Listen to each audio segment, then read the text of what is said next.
And we're live. Welcome back, everybody, to Beyond the Tool Belt, episode 266. Thank you for joining us on this Wednesday edition. Today, we have another special guest. Stay tuned. We will be back after our short intro from our sponsors.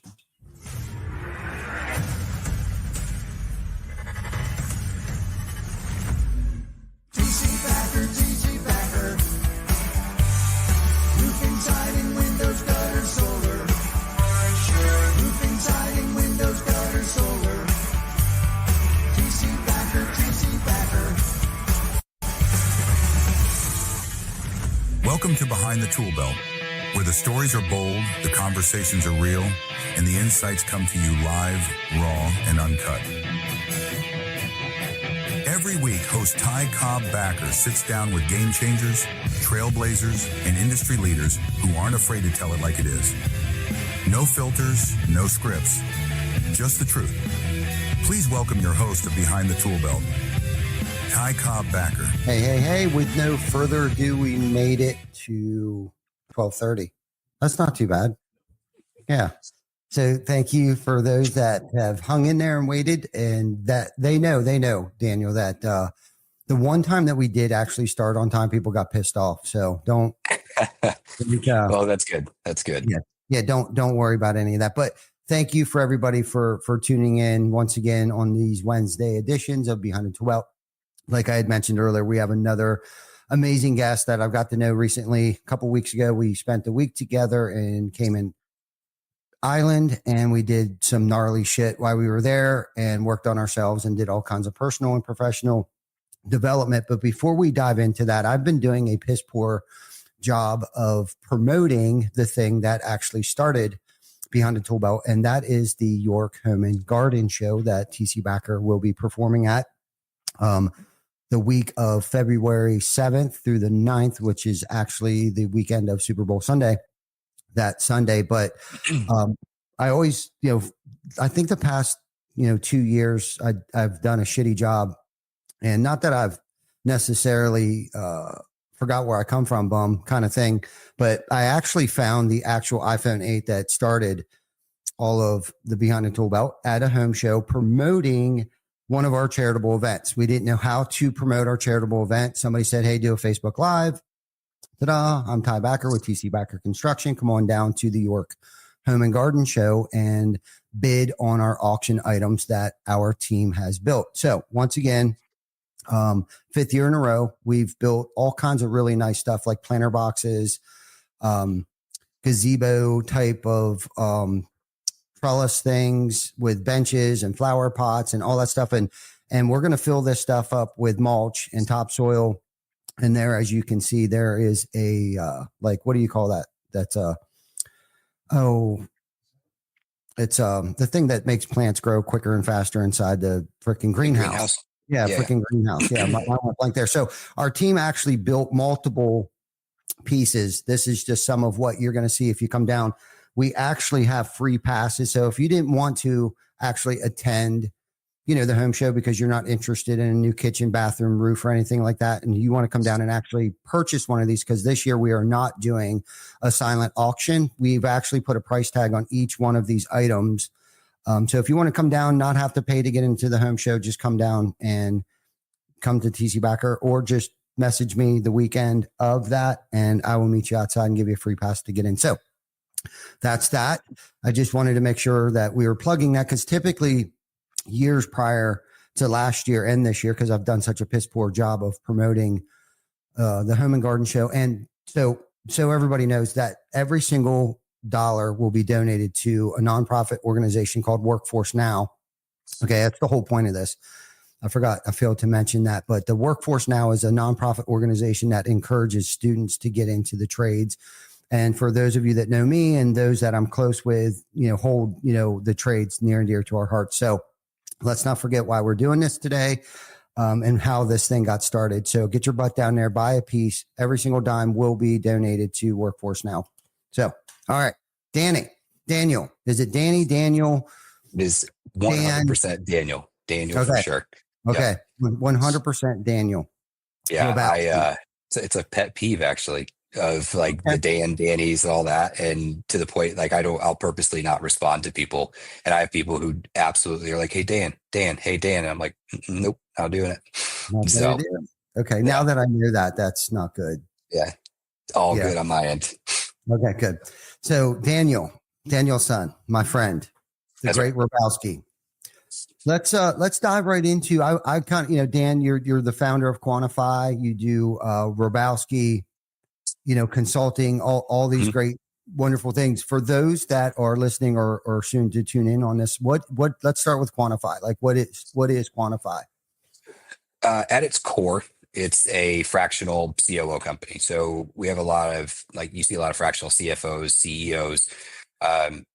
The operations side of the space is usually underutilized and overlooked a lot of times, just in that, especially in the home service side of the world, guys are really focused on like how to make that next dollar, and then selling their way through a lot of problems, and implementing processes and policies within their companies is something that they tend to do as an afterthought. So we started Quantify to be more of a part-time element for a lot of these guys to be able to do those things without spending the money on a full-time COO a lot of times. So it's a cool experience. We get to step in and help companies identify sometimes where the problems actually lie as opposed to where they think they lie, and help them build out, structure and process to overcome some of those obstacles and create efficiencies within their company. So it's easy answer. It's kind of a fractional COO company. We just do a lot of operational consulting for guys. Nice. Now, does the consulting aspect complement Quantify, or is that two separate things? Those are two separate things. So Hrabowski Consulting by name is a little bit confusing, but it's a public adjusting firm. So I started in roofing back in 2014. Over the years, got tired of arguing with insurance companies, so I went and pulled my PA license.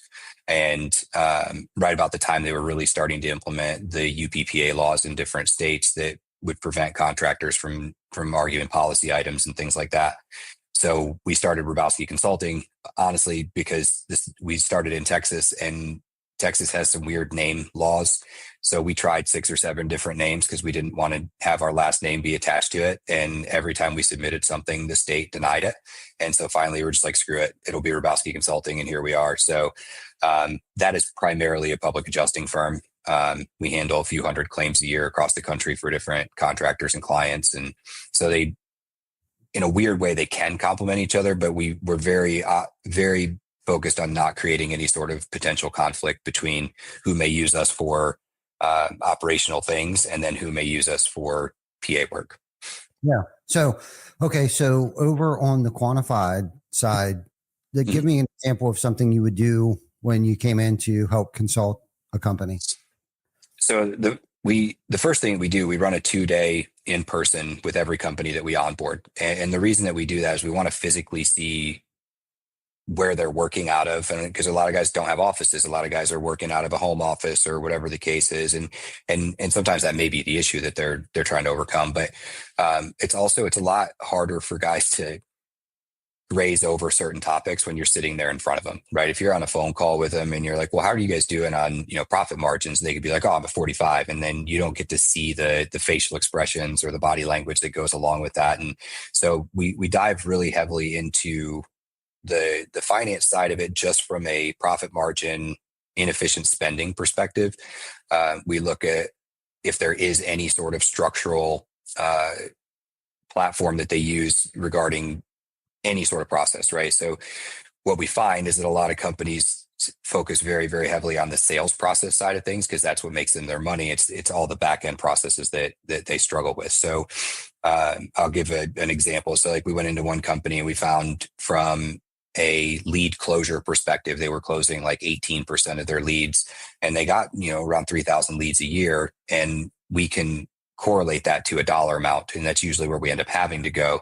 But for them, it was like, if we could increase the efficiency of your guys closing these leads by 5%, that's another $500,000 in revenue for you guys. So we start to look at things like that. We try to find the most incremental changes that we can make that have the largest impact. And a lot of times it's getting past the owner's ego It's a lot of times getting past their nervousness about scaling. And a lot of times they think they have a grasp on what the problem is or the health of their company. And it takes an outside party who, I don't have an interest in sabotaging your company, right? The whole point of me coming in is to help you see something through a different lens. And so we try to find those things. And I can tell you 100% of the time we find something, right? Mm-hmm. And because there's always the, hey, how do we validate your cost version of that conversation too? And usually we can find that pretty quickly. But the whole point for us is to create efficiencies where there is none. And the idea, we built Quantify to be a feeder into these larger operating systems, right? So we have a designed exit from our firm. So at 12 months, you should be moving on. You should be moving on to an EOS and Empire, Clockwork, some of these larger operating systems, because we've built this to kind of be a precursor to those things. So we work with a lot of, small 2 and 3 man teams that do $2 to $8 million in the space, and they know they need to start delegating, they need to start having structure. And so we help work with them on a lot of those things. Yeah, no, you said a lot of good things there. And the one thing that stuck with me a little bit is ego and pride and things like that. And the one thing that I've learned along the way here is the more transparent I can be with, especially when it comes to a third party or somebody that can actually help me, or even a few selected people on my team, the more transparent that I can be with them, the further our growth, goes and becomes. It's just like when, we hired, a financial controller. The more that I let them know, the quicker and the sooner I let them know about certain things that I thought were issues, and even certain things I didn't even know were issues, the sooner and the quicker that I was able to do that and let go of certain things and open up about them, the faster we were able to correct them and start to grow. But you also mentioned, profit margins and things like that. And I guess my question for you when it comes to that stuff, like when you come in and you look at the first thing, it's like, obviously their revenue is one thing. And then after that, their subcontractor comes out. And then after that, materials that they purchased and a few other little things, but that creates like a gross profit. So when you come in and you see that they're not at like a 40, 45 or 50% gross profit, like what are the things that you try to attack right away to make the business profitable? Well, first I'll throw out that, kind of nationally, anybody living 35 to 40, we consider acceptable, right? There are markets like where you guys live where the profit margins are generally higher, but we also have to look at whether we're talking insurance claim profit margins and retail profit margins, because those are vastly different. Again, very market specific, but we start to look at spending. We look at how they're calculating job costs. We start to look at where those inefficiencies are. And usually they're in one of 3 places. The first place is usually owner spending, because they're like, oh, I put myself on a salary of X. But then you start to look at their spending, which is why we like to look at their P&L, is they're spending 50, 60 grand extra a year on things that the company's buying, but it's really not for the company, right? And they tend to overlook those things. Those are usually pretty glaring examples, but a lot of times, and probably the most prominent version of that is we see inefficient takeoff when it comes to job material ordering, crew scheduling, things like that we can start to dial in a process of like, okay, well, who's checking this item? Like, is the sales guy, project manager going out and doing the takeoff? And if he's doing it, is he doing it appropriately? Are we missing materials? Is this causing, the jobs to be a 3-day job instead of a 2-day job? And then what does that do for the efficacy of crews and then our revenue? And then how does it affect AR? And, you start to go down those roads. And that's where most people will stop, because then now there's too many variables and they just kind of put their hands up and go, you know what? I can live with this certain amount of pain that we're dealing with. That's usually where we find it is the mismanagement of the job. And nobody from a client perspective has ever come into our conversation going, we're messing up this. It's usually, our guys just need to sell more.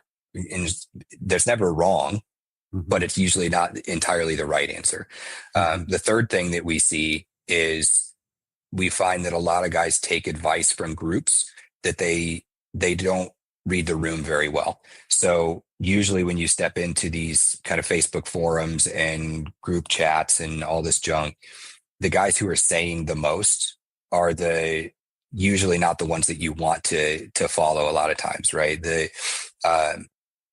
I saw one the other day where one of my clients jumped into a group chat and was like, "Hey, these guys are trying to, take a portion of my business and da da da." And it was like, you're going to get a version of that response based on how you present it to everybody, and that wasn't entirely the whole truth of what was going on.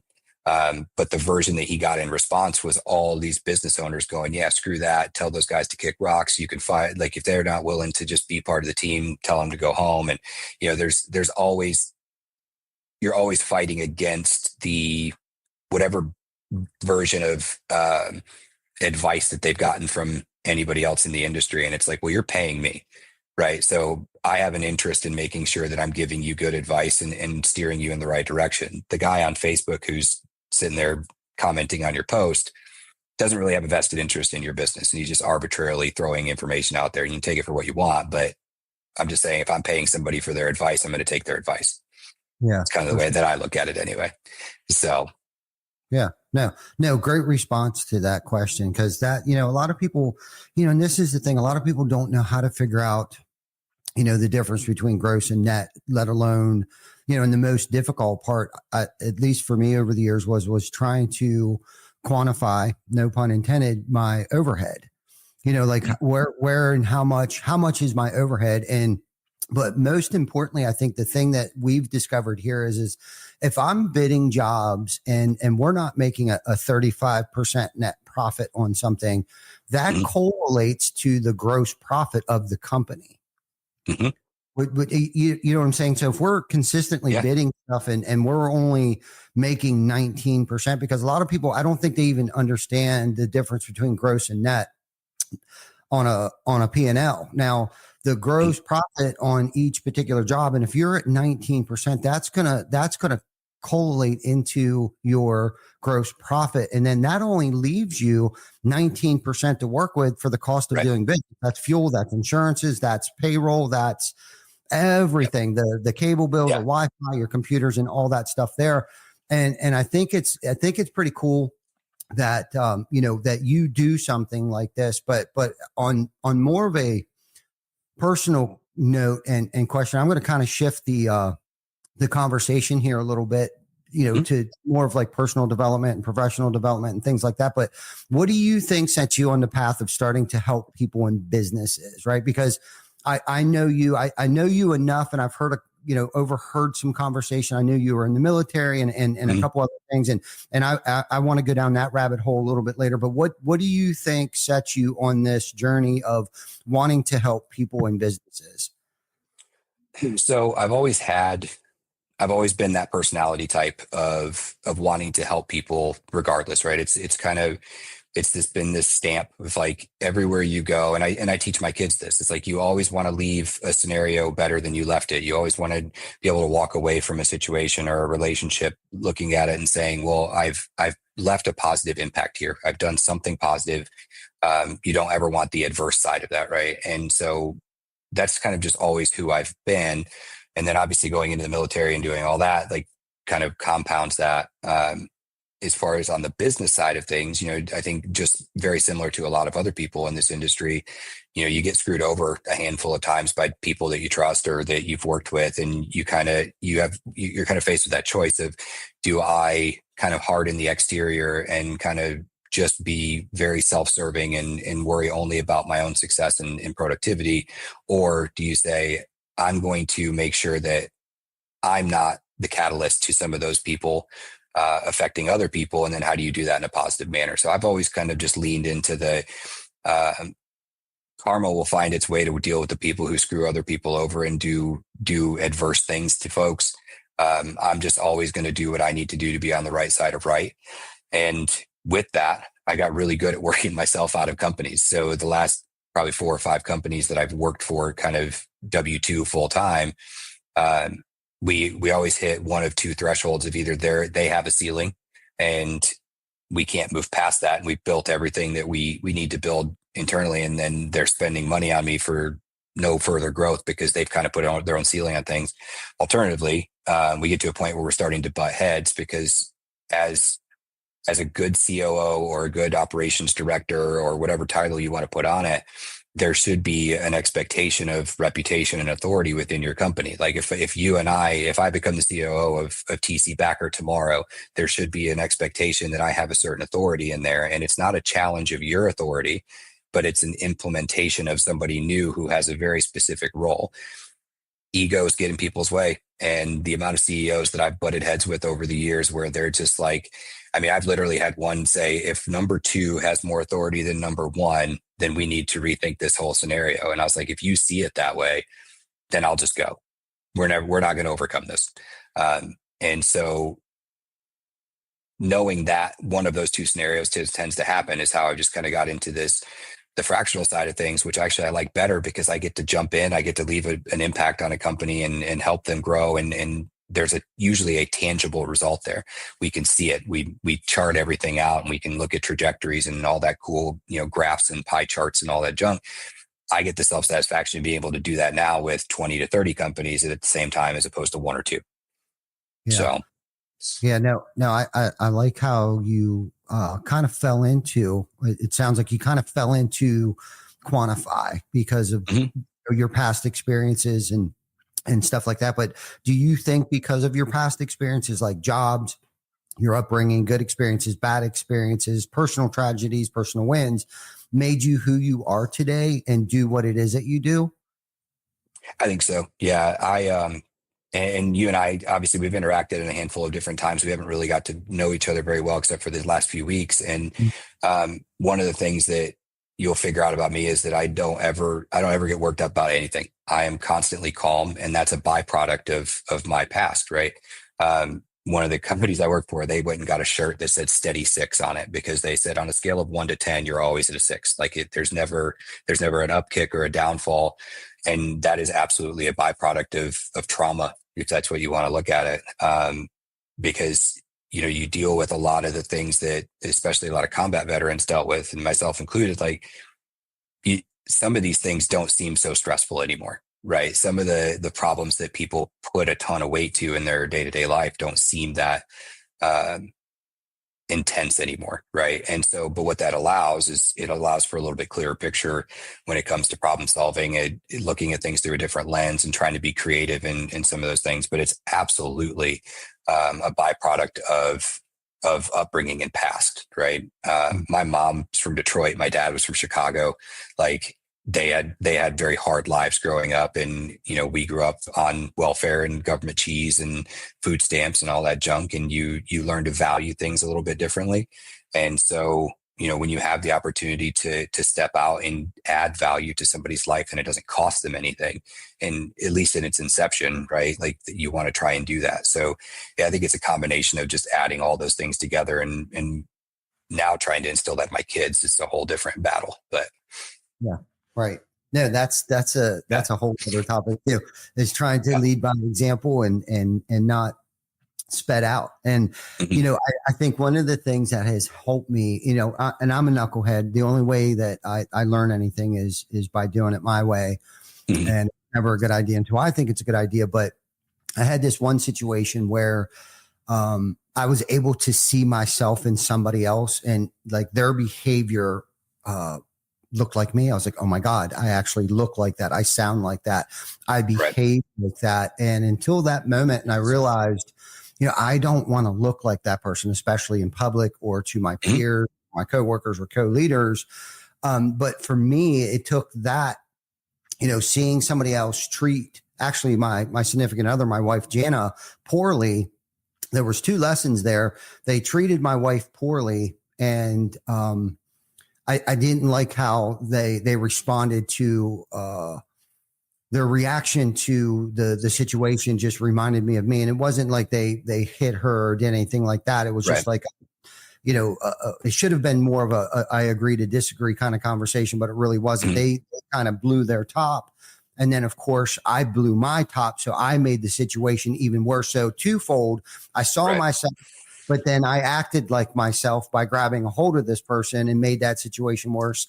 And I was the one that almost caught the charges and had to go to the courthouse, and they had an attorney and all this crap. Charges were dropped, long story short, but it's because of trials, tribulations, bad behaviors, and all kinds of different things that I've had to go through, and the transparency thing and letting go and letting somebody else come in and do the job for me sometimes, where, at some point in time, I'm sure I'm going to have to step down and I consider myself the CEO, but in my email signatures, I'm actually the chief energy officer. And really today, that's all I bring to the team is I bring the heat, I bring the energy, I bring the charge.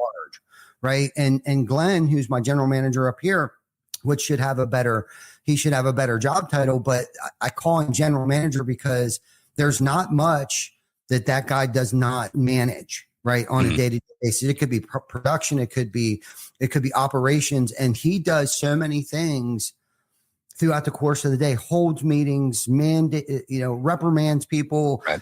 Awards people that I completely have no idea that it's going on, and that's a hard transition and a hard pill, I think, for a lot of us entrepreneurs who think that we've built this. This is my baby.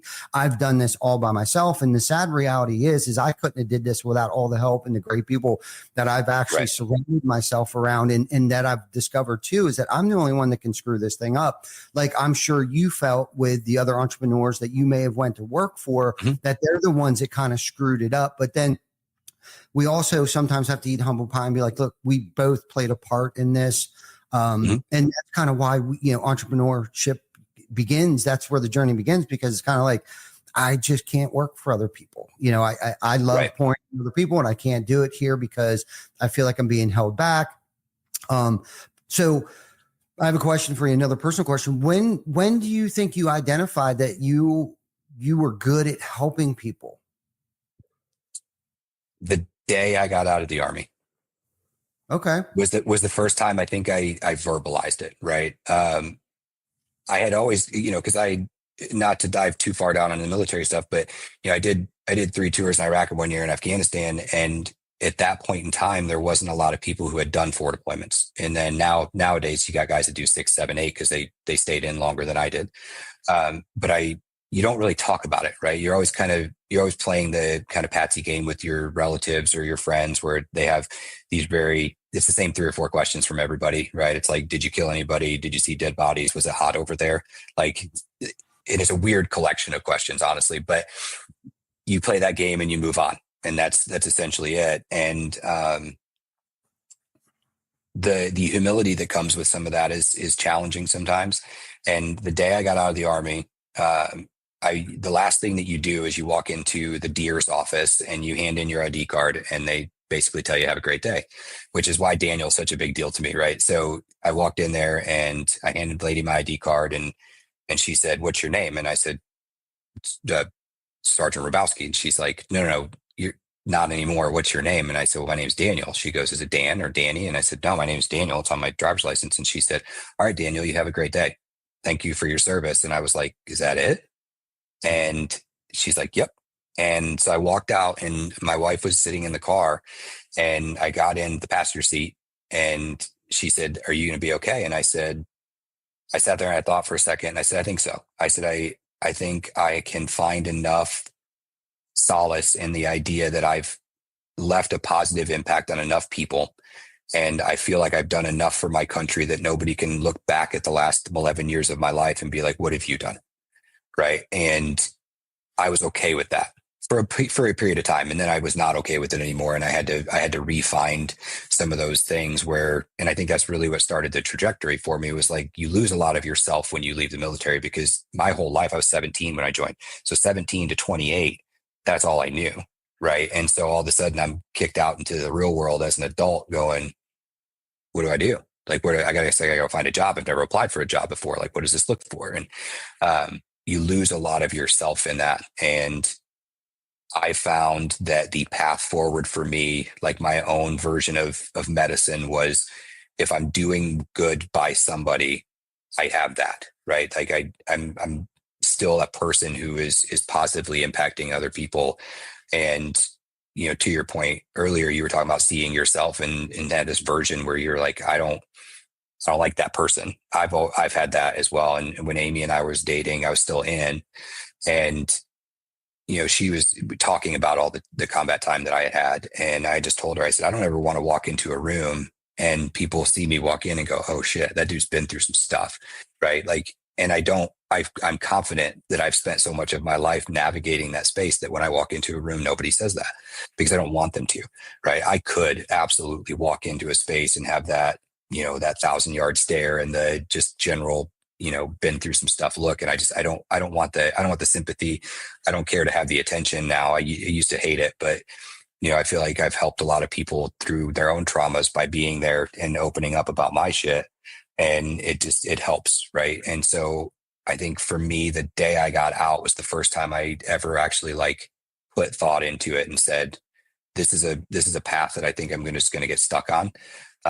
And I was hit or miss on it for a long time. And then in December of 2022, I had a buddy of mine pass away from complications from being deployed and whatever. And the first person that got called was me. And I struggled with that one a lot. And my wife looked at me and she said, you either need to step in or step out. She's like, you need to be headfirst into this, and you need to be an advocate, and you need to help people wherever you can, or you need to pull yourself so far out of this that they don't call you anymore. And I couldn't pull myself out of it. So here we go. This is what we're doing. So I've just been kind of on that path, and it works. And I feel good about it when I run into people and I see them 6 months later and they're like, hey man, that thing that you said, blah, blah, blah. Or, hey, that advice that you gave me changed everything, whatever it is, as long as it's positive, I'm cool with it. I know that I'm the asshole in somebody's story, right? We all are, but yep. I can minimize those. Yeah. Well, how did you get yourself out of that? I mean, I know I heard you say that, you started pouring into people and where you could be of service to people, but when those moments that, you're alone, or those nights that you can't sleep and everybody in the house is sleeping and stuff, like, how did you get through some of that stuff that you may have experienced over in Iraq and then coming back and having a wife and dealing with that, and dealing with yourself and trying to enter and be a productive citizen of society? Like, how did you overcome that and get where you're at today? So I actually said this, a version of this when we were down in the Caymans, and Eric came and talked to me afterwards. He's like, I get what you're saying, but you might want to think of the way that you deliver that statement. So I'll kind of see if I can change it around and you might recall it. But I had to come to terms with where my idol was, right? So there's always that like forced reliving of moments where you're like, I'm purposely kind of putting myself through this pain again, because I need to remember, I don't want to forget certain things, but then in the same breath, you can't live there. And so you have to kind of find a way to navigate your day-to-day space. For me, it has been that like, I'm just generally desensitized to a lot of things. I think when we were in the Caymans, I was like, I'm just sad all the time. But I'm sad for a reason, right? I'm not sad like, woe is me. I'm sad because of the shit that I've been through in my life, and I refuse to let it go. So I've accepted that like my version of sad is just where I live, and that's okay. And that's kind of what Eric was giving me shit about. He's like, you make it sound like it's just okay to be depressed all the time. And I'm like, no, that's not what I'm saying. And so I understood kind of where he was coming from, but that's how I got through it. Is I sit out and I suffer through those things on my own, because while there is a certain reliance on my spouse, and my wife is amazing, and I couldn't have been more blessed in finding her in my life, because she came in after all of my deployments. And so she went through she got all the after effects without having to go through the stuff. Right. And it was really hard for her sometimes, because on one hand, she's like, I want you to tell me these things. And I'm like, I don't want to tell anybody this stuff. Like I've gone through stuff that I wouldn't wish on my worst enemy. I don't want to relive it openly. I'll relive it in my head all the time, but I don't want to talk about it. And so for me, I've been able to reduce a lot of that angst and stuff like that by way of helping other people. It's almost like I'm paying my own penance, right? To whoever, it's like I'm self-imposing that.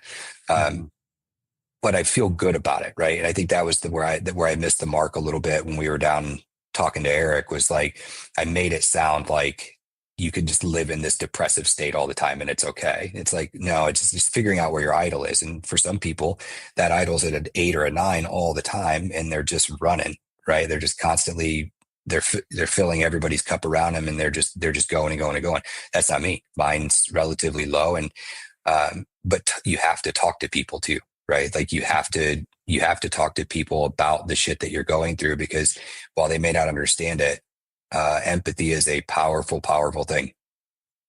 Yeah. Amen to that for sure. You know, being empathetic to other people and understanding that they probably have gone through some stuff, but this is a great topic, you know, things that we've gone through, whether it be children or young adults that have molded us into who and what we are and why we do what we do today. And I know we all have some war stories of childhood traumas and things like that. My parents weren't perfect. And I talk about this all the time, where I had the opportunity, my wife and I don't want to forget, you know, mentioning Jana, because Jana 3/4, at least 90% of the time, took care of my mom up until the day that she passed. But I was in a season of my life where financially, you know, not necessarily mentally, but financially was able to move my mom in and take care of her.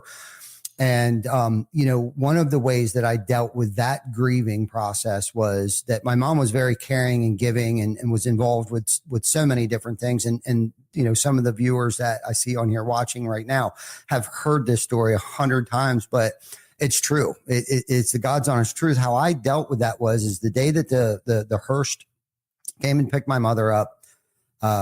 They pulled her out. I jumped in my truck. I went down to the office and up until recently, I actually lifted my head up, because at that point in time, I put my head down and I just dove into work. I grew the businesses that I was involved with at that time. But the one thing that I swear to God that I was going to do is that I was going to fill her shoes. I was going to pick the torch up, and I was going to carry her legacy as far as I could probably do, even if it killed me. I was going to carry her legacy.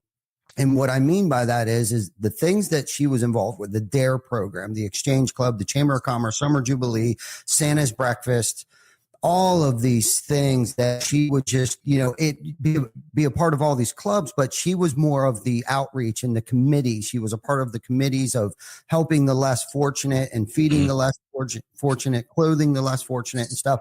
And I swore to myself that I was going to be my mother's greatest accomplishment. No matter what, if, you know, her looking down at me and, you know, I just want her to be so proud. And a lot of people can't say that about their parents. They might not have liked their parents, but I've accepted a lot of things that my parents didn't do right. And I just knew that they did the best that they could. And I don't know if that's just because I can't live with resentment, today. And I don't want to live with resentment. I don't always have to be right either. It's like, I would rather be loved than be right and love. Than it was, because I used to live life wanting to be right so much that it literally was spiritually killing me inside. But it through all of those experiences that I've put myself through, and some of those things that I had no control over, you know, have molded me into being the person that I am, and has helped me and motivate me to want to help people and other businesses and things. And that's kind of why I was going down this rabbit hole, because I really wanted to hear that from you, because what I'm picking up from the few times that we have had conversations, and some of the conversations I've overheard you having with some of the men while we were in Cayman, I felt like, you know, Daniel's a good dude. And so I guess my question for you, after listening to what you were saying and this whole, you know, you're 6 and the, not depression, but the sad, like you're sad. Is this something that like you are working on, or is it something that you've accepted? Like, okay, I'm a 6, I'm sad, and I'm okay with that. Or is there something you've been doing to help yourself not be sad anymore? So I think I look at it from an interesting perspective, in the sense that if I said that I was a 6 and I was happy, nobody would bat an eye. Right. If I said I was a 6 and I'm okay, nobody would bat an eye. But because I used the word sad, I think it brings a certain, wait, why are you sad?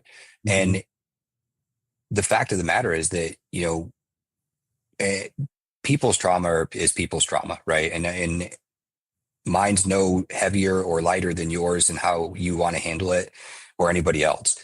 And mine is not, I wasn't abused as a kid. My parents had a tough life and they did what they could for us. And, I don't have like that I had a really shitty childhood story. I don't. My trauma didn't start until 2003. Right. And, those events are sad. Right. And that's okay. I've been divorced twice because of different reasons. Right. And those are sad. But I want to know that when my day comes and I'm put in the earth, that my kids and anybody who decides to show up at my funeral can be like, man, every time I needed that dude, he's here. Mm-hmm. Every time I needed advice, he at least had an opinion that was helpful, or he was there for me. And I reached out to me when nobody else did. Like, I want to be that person. That's the person that I feel like I was put on this earth to do. It just so happens that the emotion that keeps me balanced is sad. And that's just where I live. For me, it's not a matter of going, I need to fix this. I need to work on this. I have a ton of mental and emotional things that I need to work on. But my general idle, when I start the car in the morning while it's warming up, that's fine with me. And I think that's hard for people to wrap their head around, because the emotion that's attached to it is sadness. If it was anything else, nobody would even bat an eye. Right. Because if somebody's just generally happy and they're bebopping through life, everybody's like, that guy's got it figured out. Well, so do I. It's just my version of it. Right. And I think that's something that, my youngest is autistic, and, emotions are a big conversation for us in the house all the time. And, anybody who's been around a kid with autism, they have big emotions and they don't know how to handle them sometimes. And the conversation that I have consistently with my youngest is, look, buddy, you can have that emotion. Don't ever let anybody tell you not to have the emotion, but you have to be able to navigate it. Right. And he doesn't know the stuff that I went through, and I would kind of keep it that way. But I feel like I would be a hypocrite in telling him that it's okay to have these emotions and you have to navigate them and do all that if I wasn't doing the same thing. And I do. I practice that every single day, and I'm okay, because prior to those words coming out of my mouth, anybody who's ran into me at a convention or in public or on a job site or whatever would never be like, man, Daniel must be sad all the time. Right. That's just it. That's all internal. That's all where my head's at. So, I think it's always interesting to see people's reaction to that statement, because they kind of correlate sadness to some sort of negativity. I'm cool with it.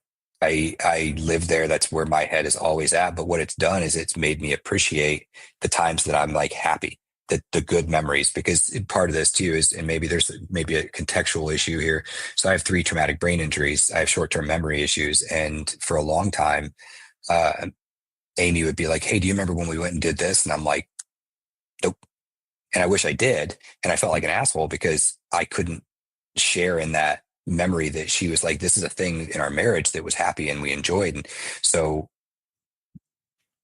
I've overcome that where I can by putting more weight into those things that are happy, those things that are good memories, and those moments where I'm proud of my kids and I can outwardly show them that.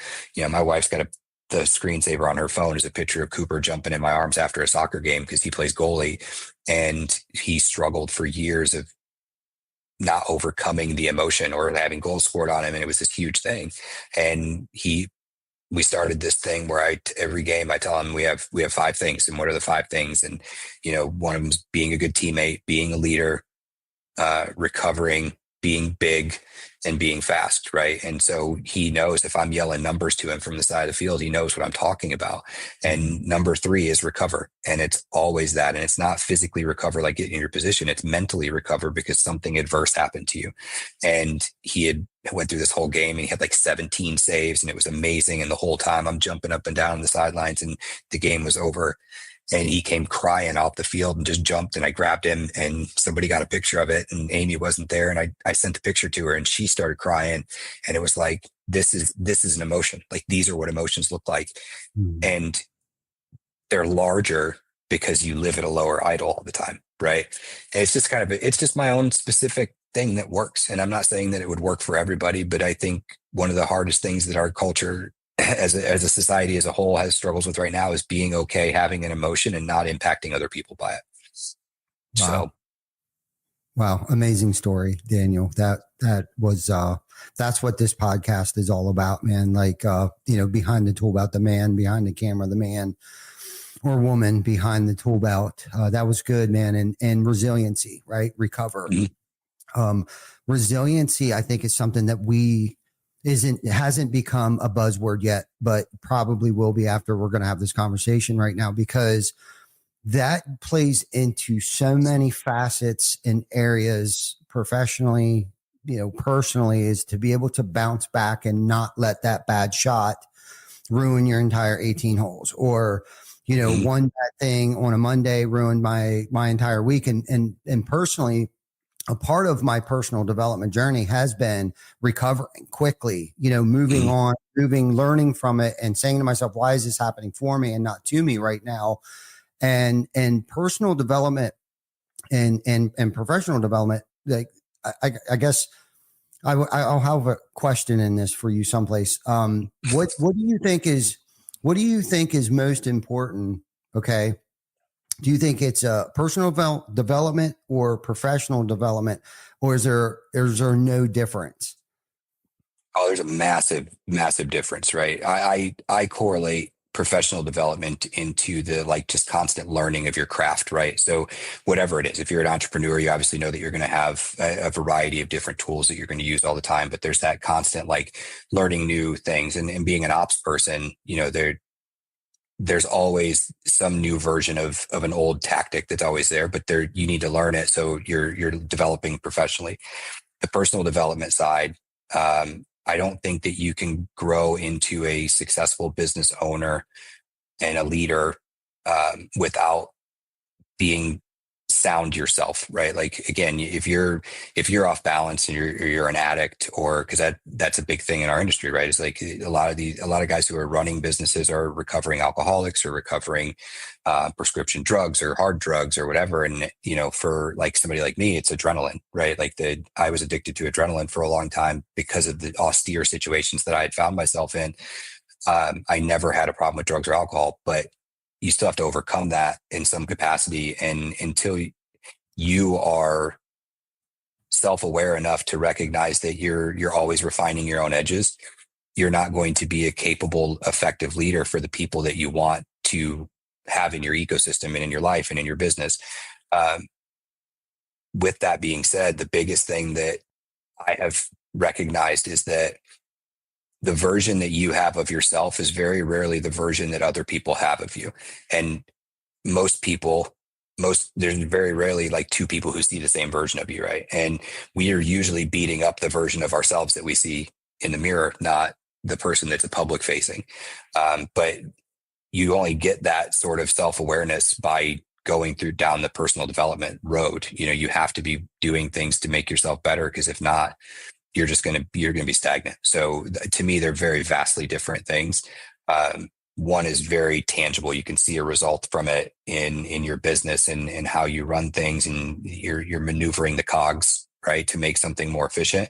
But on the profession or the personal side, a lot of that stuff's very internal, and sometimes the rest of the world doesn't see it, but sometimes they don't need to see it. Right. And overcoming some of that, because I think there's always this want to be look what I did. I've never been I need the recognition for things, but sometimes it's man, I did this. Did anybody notice? Can anybody tell me, hey, attaboy, pat me on the back, tell me good job, right? I don't want you to, but I want you to want to do it, right? It's the whole, just show me that you acknowledge that I'm doing something in the right direction for my own self. But I also think a lot of people are in really toxic relationships with their spouses and things like that, where if they spend any of that time on the personal development side of things, the toxic people in their life are constantly beating them up. Well, why? What about me? How does this benefit me? And it's not everything is about you. And if I'm not the best version of myself, I can't be a good version for you. So yeah, no doubt.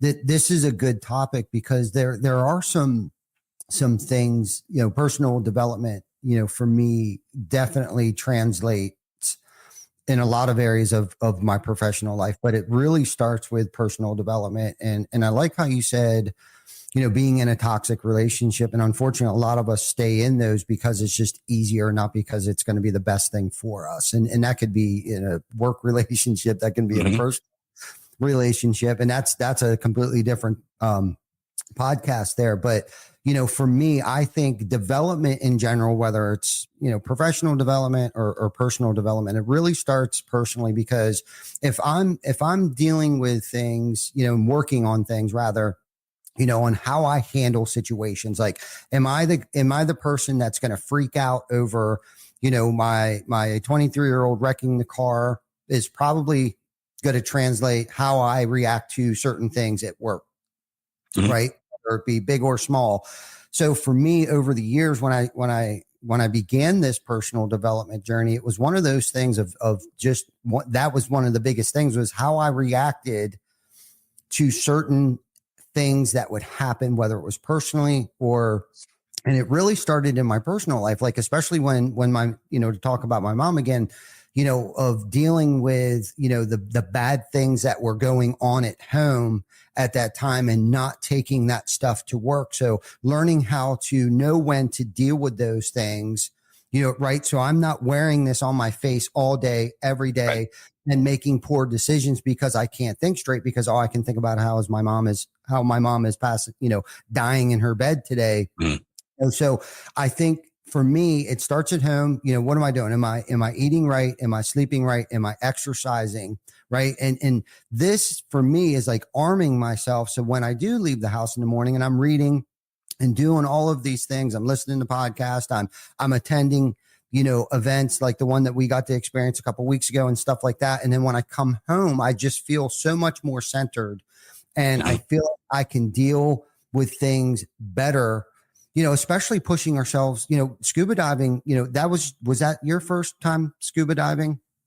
It wasn't my first, it was the first time going to those depths, for sure. Yeah. So, okay. So you pushed yourself to those depths, and same with me, jumped in that thing. So there's not much right now going on in my life that's going to be much worse than that. So, right. In order for me to handle all of these smaller things, I have to continuously push myself outside of my comfort zone, literally preparing myself for bad shit to happen. You know what I mean? And I think a lot of people are like, why would you want to put yourself through that when you can just sit on the house and collect Cheeto dust in your belly button all day? And it's like, that's just not how I want to live today. I want to continuously expand my mind, educate myself, because if I'm not continuously doing those things, what good am I to my family? And this is where the selfish part comes in when you're in those toxic relationships, because it is, at the end of the day, if I'm not eating, I can't feed others. So I need to continuously feed my brain, feed my belly, good, healthy things. I need to continuously work out and do these things, because if I'm not doing these things, then that's the selfish part of it. If I'm not taking care of myself to be around for my grandchildren and watch them graduate from college, that's a selfishness in itself of not me not taking care of myself, or continuously to smoke cigarettes, or all of these other bad habits that I used to have that I no longer have today. Wasn't just for me necessarily. It was me taking care of me, but it's so I'm here 20 or 30 years from now. I went through a similar thing. So as far as like addiction and things like that go, the only thing I've ever been addicted to was cigarettes, and I smoked for 20 some odd years. And I actually, when I had lost all the weight, I had went in and I had a tummy tuck done. I got all the extra skin cut off, and the doctor messed it up, and I ended up spending 2 weeks in the heart unit. Well, so I went 3 weeks without a cigarette. And so I came out of the hospital, and my normal go-to would have, no matter what I was doing, would have immediately been, let's go to the gas station, grab a pack of cigarettes. And I just said, you know what, I'm going to try to not do it this time. And I haven't had a cigarette in almost 2 years now. And you look back at those things and you're like, I recognized immediately that now I'm not so out of breath when my kids want to play, or if I have to go, Cooper and I started running in the mornings, and just because like he enjoys it. He hates getting up to do it, but he enjoys the time because we get to have conversations about, puberty and girls and all the stuff that he wants to talk about. I wouldn't have been able to do that if I was still smoking 2 packs a day, because I wouldn't have been able to breathe enough to do it. So you start to figure out that the more you do take care of yourself, And it does seem counterintuitive, right? Because as a man, as a husband, as a father, you're always in this, I want to provide and give the best version of life to the people around me. But if you're not healthy and you're not taking care of yourself, you may get to do that for a minute, but it's a blip on the radar at some point where you can kind of forecast, hey, I'm not gonna be able to do this anymore. It's the same thing like when I was fat, like I was 315 pounds. I couldn't go do anything with my kids. My back hurt, my knees hurt, my ankles hurt. I was breathing hard all the time. It was just, nothing healthy. And the boys would have their friends, parents going out and they're going hiking and they're going kayaking and they're doing all this shit. I'm like, that looks fun. Not me, and you realize that the more you start to put effort into yourself, the better the result is for the people around you. While you could still be good and unhealthy, you get to be a lot better when you have your shit together. Yeah. And it's not easy. It's a lot of work taking care of yourself so you can take care of others. Mm-hmm. Really, at the end of the day, that's what it is that we're doing, and if I wouldn't have gone on this, physical fitness journey, I wouldn't be able to, hang out as long as I could at a trade show. I wouldn't be able to stand on a trade show floor for, 10 or 12 hours of stamina to put in the hours that I put in to provide for myself and other families. And all of those things that translate into, yes, I'm putting the work in the gym so I can work longer hours, so I can live a healthier life, so I can think more clearer by exhilarating myself so I can think clearer. Right. Like, and that's that thing where you just gotta, push yourself to where nobody else can push yourself. And this is the thing where it's like, you have to hold yourself accountable and have good habits that aren't easily developed, but happen over time. And it's about delayed gratification. And, anybody that's watching this thing, it's like, just because you went to the gym last week, and you go once or twice a month and you're not seeing the results, unfortunately, that's just not how it works. You got to stay consistent, figure out what it is that you got to work. Because one of the questions I was going to ask you earlier was like, how does somebody identify what it is that they need to personally work on? And I guess to answer the question that I may have had for you, I'm going to answer it, and for me, and this is for me, and you can still answer that question, but it's like, you were 315 pounds. You're like, obviously that's an issue. So what can I do? Whether get on a treadmill, have some medical procedures done, all of the things that, but you did it. And, but so that's one thing, but staying consistent with what it is that you're doing today, so you don't become 315 pounds again. Like, let's talk about that journey a little bit of like, okay, what was the paradigm shift for you? Was it because you couldn't hang out with your kids? Was it because you were running out of breath? Besides that, what made you want to make that switch to just live a healthier life?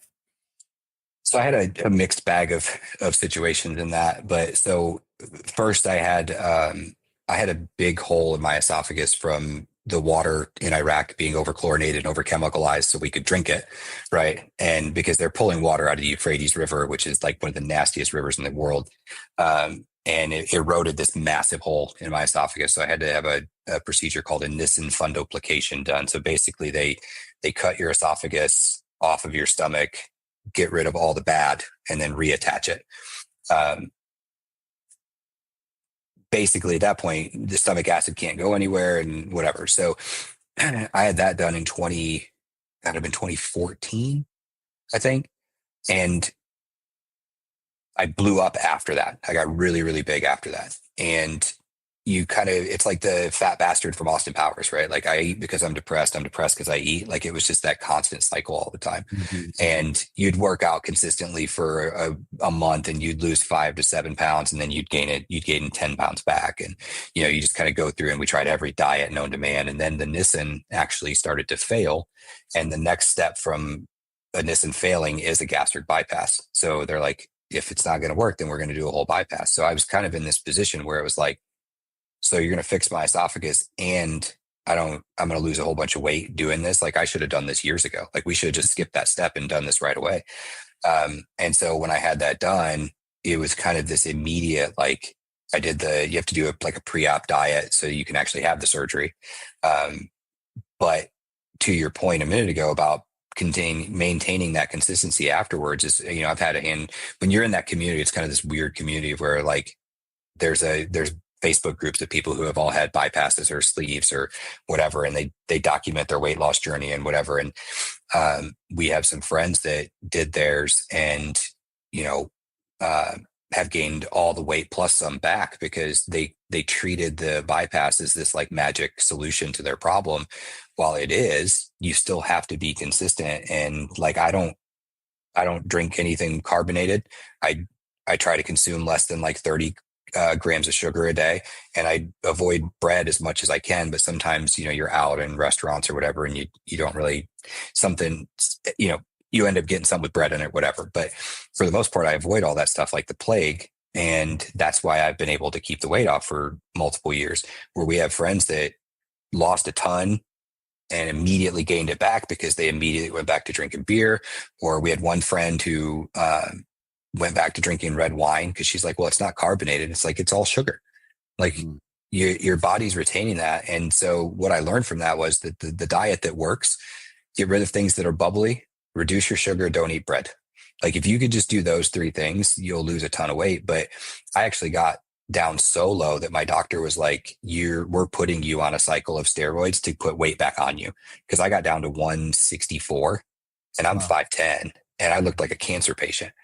And so he's like, hey, we're going to put you on a cycle of steroids. I need you to work out every day for 8 weeks. And I was like, okay. And we did that. And we got up to like 205, and I sit between 205 and 215 all the time now. And I feel good here. But I work out at least 3 times a week, and I eat relatively healthy, and I'm active. I don't sit all day long like I used to. And you have to create those consistencies in your life, or you're just going to fall right back into the same thing. So, I think that's why dieting is such a struggle for people. Is because they see that immediate loss of a few pounds because their body's in shock, and then they fall off the wagon and they put more pounds back on, and it becomes this weird cycle. But the same thing exists for addiction, right? Like there are plenty of days I'd love to have a cigarette, but I know as soon as I have one, I'm going to have 2, and then I'm going to have a pack, and then I'm going to be stuck there for the next 20 years, so I just don't do it. But I see guys all the time that toe that line where they're like, oh, I only have a cigarette when I'm drinking. And it's like, okay, how often are you drinking? But I think you have to create those consistencies, and habits are not something that happen immediately, right? They're formed over time. And honestly, I wish I had better habits. I wish that I was more consistent in my working out. I wish I was more consistent in some of these things. And all you can do is work on them. So, yeah. And it's never too late. And it has to start somewhere. Anytime I start slacking off, and it doesn't matter what time of day or how much I ate that day, I say to myself, it can happen now. Right. Mm-hmm. And I tend to fast. I'll do intermittent fasting. And that seems to work really for me, especially coming up on, I'm not a spring chicken anymore. I'm 50 years old. So it's hard for me, kick in my metabolism, especially if I'm eating Cheetos laying in bed at night. And that, I know for me, that is a metabolism killer. And so we've kind of removed those things. Like I don't have I like Swedish fish. I like Twizzlers. I like all that stuff. And I had a whole drawer next to my bed. And one night I ate like a half a bag of Twizzlers. And I was like, you know what? I just picked them up. And this was about a month or 2 or maybe 3 ago. And I'm in a comfortable weight, but I know what it's going to do to me. Like I started to slip again. And God bless Jana. She knows I love that shit. So when she's at the grocery store, she'll pick this stuff up. I picked it all out of the drawer and I went out to the trash can and I threw it in the trash can. And this was probably 10:30 at night, but that's where it started for me again. Right. Yeah. 10:30 at night. I don't have to wait till, tomorrow night. I don't have to wait till 7 a.m. in the morning. It's like, if you make that conscious decision, it can happen at midnight. It can happen at 1:30 in the afternoon. It doesn't matter. And like you said, I loved how you said, like, cut out the carbs, cut out the sugar, sodas, Red Bulls, things like that I've removed. I'm down to 1 cup of coffee in the morning. That's it. I've noticed that has done so many things psychologically, physically, and mentally for me by just drinking 1 cup of coffee a day. Now I will have the occasional Red Bull, but I don't drink like 3 or 4 or 5 or 6 a day anymore. I don't do those horrible things to my body anymore. And it's tough. It's not easy. And I think for me, I am my own worst critic, man. I will kick the shit out of myself worse than anyone else could possibly say or do to me. on any given day, but it's like, it's okay to start over and it can start at any time, I guess is, the moral of the story. Yeah. You don't have to start the diet on Monday. Right. Like you could start it on a Thursday. You'll be fine. You don't have to start that workout plan on a Monday just because, your workout regimen that you Googled says on Monday, do this, on Wednesday, do this. Like, cool. Start your workout on a Wednesday. Who gives a shit? Like, that's the big thing. It's the New Year's resolution idea, right? Like, well, we're halfway through December. I'll start on January 1st and be like, well, you'll be done by January 2nd, but I love that because that's absolutely right. It's like, you don't have to wait. It can start. You know how many times I've thrown packs of cigarettes away like that, and then you go dig them out of the trash because you're an addict. I've done that. Yeah. No doubt. Yeah. Well, cool, man. Yeah. What a great conversation, Daniel. I will probably end up calling you Danny or Dan at some point in time. Yeah. No, it's different when it's like somebody does it on purpose just to be an ass, right? Like that's when I'm like, hey, listen. But usually people pick up on it. They'll go Dan, and then the next time they'll go, shit, I called him Dan a minute ago, and they'll correct it, and it is what it is. But yeah, generally I don't care. But it usually depends on who's doing it in the context of the conversation, for sure. No doubt, I'll try my damnedest. I swear to you. I think I caught myself calling you Danny at the retreat. I don't even know. Probably did. I don't even know if you picked up on it or not. I probably missed it, but yeah. No, but cool. I'm glad we got to have this conversation. I know it's impacted somebody that's out there that either is listening now or will catch it on the replay. If you did catch half of this, check it out on Apple, Google, YouTube. Vic will have it out there on YouTube. And of course, anytime on Facebook, on my personal page, I'm sure on Daniel's page, on Beyond the Tool Belts page, and TC Backer's page. Daniel, you have a great rest of your day. Thank you for watching. Thank you, everybody, for watching. Is there anything that you want to leave our audience with before we tune out here? Nope. Just go be good people, man. Just go do right in the world, and the universe will have a way of rewarding you in the end. I live by that. And I think we need more of that. We need more good people in the world. We need more good conversations like this. So I appreciate you, Ty, for sure. No doubt. For sure, man. Me too. And that's the silver bullet, man. Just be good no matter what. Thank you so much for coming on. Thank you, everybody, for tuning in. We will catch you next week, coming live from Irving, Texas, SRC Summit. We'll see you next week. Till then, take care of each other. Thank you.